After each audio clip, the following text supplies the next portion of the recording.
मैं Ziauddin Khan eagle news से बात कर रहा हूँ। हमारे साथ यहाँ एडवोकेट कमर खान है। कमर खान, ज़रा मैं आपसे एक सवाल करना चाहता हूँ कि आप जो राजनीति में आए, आप एडवोकेट का पेशा रख के आप राजनीति में कैसे आ गए?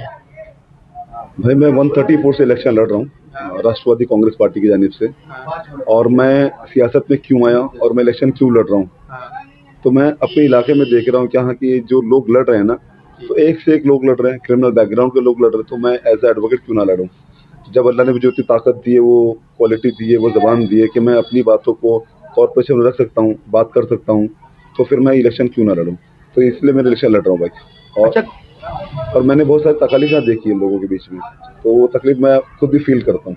अच्छा, कमर खान जी से एक बात और पूछना चाहता था। कमर भाई, ज़रा एक बात बताइए कि इस बार गोंडी के जो इलेक्शन में ज़्यादा तादाद में देखो एजुकेशन की फील्ड के लोग घुसे हुए हैं। जैसे आप एडवोकेट हैं, बहुत सारे एडवोकेट घुसे हुए हैं, बीएड करे हुए लोग घुसे हुए हैं, इंजीनियरिंग डिग्री वाले लोग घुसे हुए हैं। पहले अक्सर ऐसा गुंडागर्दी होती थी या टपोरीगिरी होती थी या जिसका दबदबा होता था राजनीति में वो घुसता था। अब गोंडी में एक बदलाव आया है कि जो एजुकेशन फील्ड से है बिलोंग करते हैं वो सारे लोग घुस रहे हैं। तो आपका इसमें क्या कहना है? बहुत अच्छी चीज़ है कि एजुकेटेड लोग आ रहे हैं। अच्छी। और अब लोगों को यहाँ पे अलग अलग वैरायटी के लोग मिलेंगे, एजुकेटेड लोग मिलेंगे। अब पब्लिक जिसको चाहे उसको चूज करे, बट आपको चेक करना किरदार भी। भाई देखो, आप अगर वाकई ठीक ठाक इंसान है, किरदार आपका अच्छा, तो आपको चूज करेंगे। वरना एजुकेटेड लोग भी हैं जो बेचारे कुछ काम धाम नहीं करते, इलेक्शन के चक्कर में घूम रहे हैं मार्केट में कि उनका घर चलेगा, तो वैसा कैंडिडेट नहीं चूज करना। वो कैंडिडेट चूज करना जो वाकई कारोबार करता है, काम करता है, अपने घर की जिम्मेदारी, और उनको चूज करो ना। अच्छा, मैं ये सब छोड़ दो भाई, मैं सबसे इंपॉर्टेंट बताता हूँ मुद्दों की बात।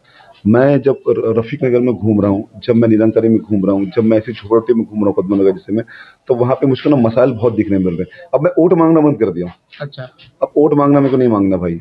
मैं आप लोगों अगर इलेक्शन में आए हो वोट नहीं मांग रहे हो तो आप क्या मांग रहे हो? मैं मसले सुन रहा हूँ भाई लोगों के। अच्छा। और मसले सुनने में मेरा वक्त चले जा रहा है, मैं वोट कैसे मांगू? मेरी ये जबान नहीं वोट मांगने की। हमारे पुराने नेताओं ने इतने गंदे गंदे काम, इतने गलत गलत काम किए हमारी बच्चियों के साथ स्पेशली भाई। अच्छा, वो असमत जैसे दरी कि नाम बता सकते हो आप? नाम किसको बता, नाम बता के किसी के जबरदस्ती में, अच्छा, जब लोग खुद जाके केस नहीं कर रहे हैं। पार्टी का नाम बता सकते हैं? नहीं बताना चाहिए मेरे को, किसी की बुराई करना ही नहीं है। मैं फैक्ट बता रहा हूँ जो आपको वहाँ की पब्लिक मुझको बता रही है। ओके। वहाँ की लड़कियों के असमत दरी के मसाइल आ रहे हैं, मोलेस्टेशन के मसाइल आ रहे हैं, कई इतने घिनौने मसाइल आ रहे हैं कि बच्चियाँ हमारी चौकी तक जाती, वहाँ से रिटर्न आ जाती है। वहाँ उनसे बेअदबी की बात होती है। नली, गटर, नाला, नली, पानी वगैरह, इन सब की जो मसाइल होते हैं, तो छोटे मोटे मसाले ये हो ही जाएंगे, बीएमसी करवाएगी। इसमें कोई नेता को दखल अंदाजी होती है, निचार सदन नगर सेवक भी। लेकिन असल जो मसला है वो हमारी औरतों की असमत दरी का है। हमारी औरतों की जो बाउंड्री बांधी की, जो लिमिटेशन बांधा गया है, उस लिमिटेशन बांधने के बाद मुसलमान, लेकिन मगर ये सब चीजें हो रही है। हमारे ऊपर शरीयत का दायरा है, हमको दीन का खौफ है, हमको अल्लाह का खौफ है, सफाई निस ईमान है, उसके बाद भी हमको अगर ये सब तकालीफ की फेस करना पड़ रहा है, तो वाकई हम बहुत बुरे ज़माने में जी रहे हैं। और गोवंडी के अंदर स्पेशली, जहाँ जिस पट्टे से मैं लड़ रहा हूँ, जिस पट्टे को मैंने चूज़ किया, वहाँ क्राइम बहुत हद तक है, वहाँ मर्डर बहुत हद तक है।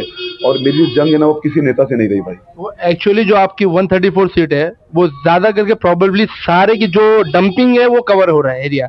तो डंपिंग के पास ज़्यादा क्राइम होना तो मतलब आम बात है। लाइक आप चाहे गोवंडी ले लो, चाहे धरावी ले लो, चाहे आप मुलुंड ले लो, ऐरोली ले लो, जितने डंपिंग के साइड के जो है इस्लाम एरिया है वहाँ क्राइम एक्टिविटी तो होती है क्योंकि पुलिस का मतलब जाना आना कम होता है। लेकिन ये बहुत अच्छी बात है कि आप जैसे एजुकेटेड लीडर लीडर पे आ रहे हैं, तो उन लोगों की वजह से वहाँ पे क्रिमिनल एक्टिविटी कम हो जाएगी।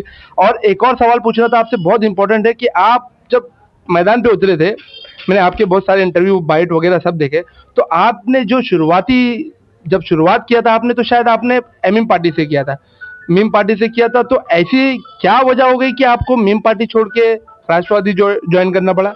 अब जो पुरानी पार्टी की बात ज़्यादा बात नहीं करूंगा, दिल टूट गया तो अपन हट के पीछे। और दिल टूटने का मुराद ये नहीं कि मेरा कोई जाती मुफाद नहीं हुआ, मुझे ये लगा कि ये पार्टी से कुछ काम नहीं होगा भाई, और हकीकत काम नहीं होगा। आप ये पार्टी आप देखेंगे महाराष्ट्र के अंदर बहुत सारी जगह पे आई है।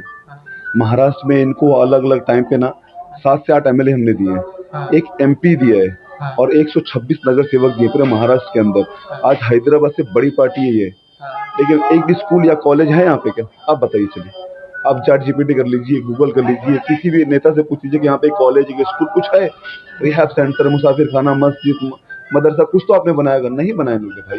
ये खाली बात करते हैं लोग, पब्लिक जमा करते हैं, गैदरिंग दिखाते हैं, काम इनसे नहीं होता है। ये सिर्फ अल्लाह अकबर के नारे लगा लगा कर ना मुसलमान को बस मैं आपको एक बात बताना चाहता हूँ कि फील्ड से तो मैं भी एमबीए इन मार्केटिंग किया हूँ और यहीं पढ़ा हूँ, यहीं बड़ा हुआ हूँ, लेकिन आपको ये एक बात बताना चाह रहा हूँ, ये आपकी ये बात एकदम सहमत है कि मैं बचपना यहीं गुजरा है, बड़ा भी यहीं हुआ हूँ, लेकिन यहाँ पे कोई एजुकेशन फील्ड के लिए लायक ना कोई कॉलेज है, ना कोई बहुत बेहतर स्कूल है। एक आधी इंटरनेशनल स्कूल थी, वो भी शायद करप्ट होके बंद हो गई है, ठीक है।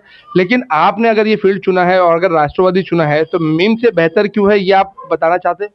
चलिए, अगर मैं किसी पार्टी का नाम बार बार समाजवादी से लड़ लिया, एग्जाम्पल टिकट मिल गई, मैं उनके नहीं नहीं, मैं इसलिए बोल रहा हूँ, एग्जाम्पल एग्जाम्पल नहीं, इसमें इसलिए आपसे ये सवाल कर रहा हूँ कि आप कहीं बुनियादी जुड़े थे, वही आप बता रहा जुड़े थे करके ये सवाल आ रहा है। मैं मिसाल के तौर पर आप मैं एमएम से लड़ लिया हाँ, या समाजवादी से लड़ लिया या किसी भी ऐसी पार्टी से लड़ लिया जो मुस्लिम पार्टी है, अपने आप को बताती है, हाँ, मेरा भला होगा, हाँ, मुझे सैलरी आएगी, कमीशन आएगा, घुसखोरी आएगी, मेरी खबर गंदी होगी, लेकिन यकीन मानना, क्या पब्लिक का काम होगा?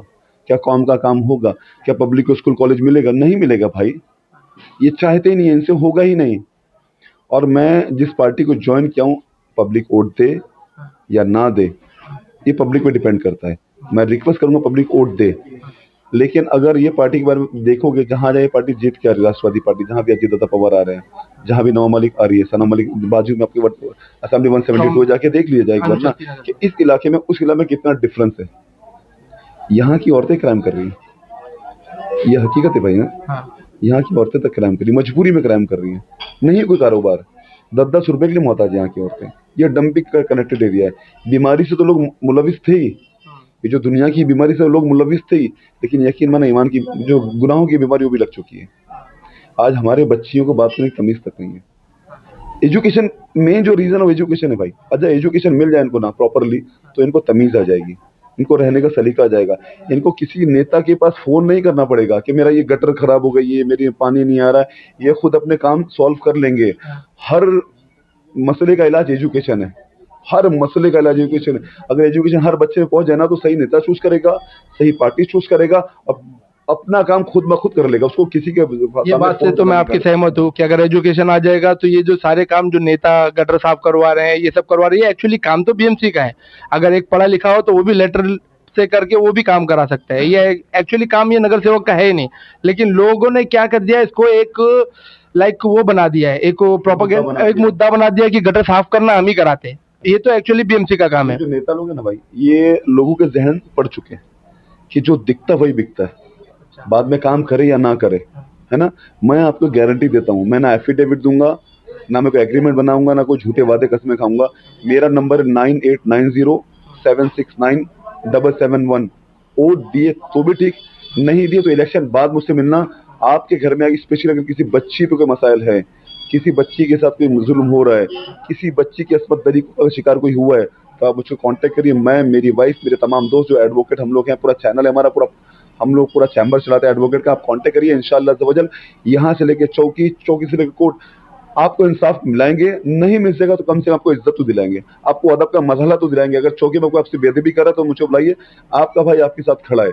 और एजुकेशन के लिए मुझसे जितना हो सकेगा, मैंने अजीत दादा पवार से बात किया, मैंने नवाब मलिक साहब से बात किया कि मुझे गोवंडी में कॉलेज चाहिए। आपने बोला कि आप एक नगर सेवक दो, मैं आपको 2 कॉलेज देता हूँ। और इस चीज़ ने मुझे दिल को छू लिया। और मैं यहाँ पे इस पार्टी इसीलिए लड़ रहा हूँ कि मुझे इन बच्चियों के लिए, स्पेशली हमारी बच्चियों के लिए, हमारी लड़कियों के लिए जो अस्मत दरी का शिकार है, उनके लिए कॉलेज खुलवाना है तो है। मुझे हॉल नहीं खुलवाना है, मुझे जिम खाना नहीं खुलवाना है, मुझे कोई भी ऐसी फैसिलिटी नहीं करवाना जिससे मेरा घर या मेरे दोस्त, मेरे अहबाब उससे फ़ायदा उठाए। उन हर पैसे पर लानत है, अल्लाह के फरिश्तों की लानत, जो पैसा ये हरामखोर लोग खाते हैं। सिर्फ कॉलेज की बात करना है, सिर्फ एजुकेशन की बात करना है, उसके अलावा कुछ बात करना ही नहीं है। जब एजुकेशन हो जाएंगे ना, तो यकीन माना गोवंडी क्राइम फ्री हो जाएगा। 134 तो छोड़ दो आप, ये गोवंडी क्राइम फ्री हो जाएगा। स्पेशली 134, जैसे आपने बताया कि पूरा डंपिंग कनेक्टेड इलाका है, तो यहाँ बीमारी भी बहुत है। यहाँ पे प्रॉपर हेल्थ सेंटर चाहिए, यहाँ पे बच्चे नशे में मुब्तला, यहाँ रिहैब सेंटर चाहिए। यहाँ अगर कोई बाहर से आता है उसके लिए प्रॉपर मुसाफिर खाना तक नहीं है। जो हमारे इस्लाफ के जमाने में मुसाफिर खाना हुआ करता था, कि कोई बाहर छोटे छोटे घर है, झुग्गी घर, छोटे छोटे 10 या 15 के घर है। अगर कोई मेहमान आता है ना भाई, तो बिलीव करें, जवान बच्ची भी घर, किसी घर के अंदर ना, तो उस घर के अंदर मेहमान सोता है। हया कहाँ है, पर्दा कहाँ है? इस्लाम की जीनत है पर्दा, इस्लाम की जीनत है। आपको इस सारी चीज़ों का हल निकालना पड़ेगा। उस हल का नाम है मुसाफिर खाना। नशा एक बीमारी है, जिस तरह से हर बीमारी के लिए एक अस्पताल, एक हेल्थ सेंटर, एक हॉस्पिटल है, उसी तरह से नशा भी हमारे जवान बच्चों का एक बीमारी है ये। इसके लिए जो इलाज है ना, सॉल्यूशन और रिहैब सेंटर है, जहाँ पे प्रॉपर रिहैब सेंटर जो फ्री में इलाज हो वहाँ पे, तो वो इंशाल्लाह होना चाहिए। और मेरी पूरी कोशिश रहेगी कि ये काम हो जावे। गली नाला गटर पानी ये बेसिक नीड्स है भाई, ये बेवकूफ नेता बनाते आते हैं। ये बीएमसी का प्लान है, जब चाहे तब करेंगे और ये करेंगे, इनका काम है। इनको भी फिक्र है, भी इंसान है। हिंदू मुस्लिम अलग चीज है, इन इंसान है, इनको फिक्र है कि भाई ये मुसलमान इलाका ऐसा नहीं जो बोलते हैं ना कि यहाँ पे ये तासुब पना होता है, ऐसा नहीं होता है। ये इनको पता है बेसिक नीड्स सब मिलेगी इनको यहाँ पे, तो ये मिलना है।